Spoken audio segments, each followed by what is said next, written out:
lang. Go.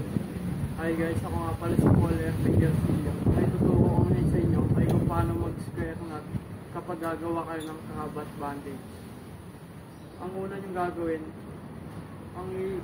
gagawin yung unang ball ay sa kanan. Pag napasok nyo na, ang kukunin nyo naman ay ang kaliwa. At magagawa mo ng square knot bandage. At ang susunod natin, kapag gagawa ka ng kahabat bandage,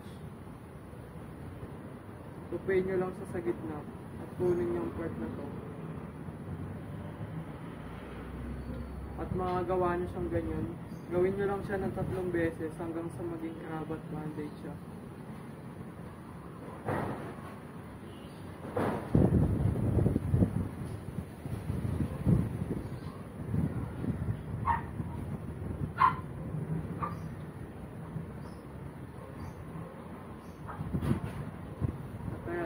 Kapag natupi mo siya ng 3 beses, ganyan ang mangyayari.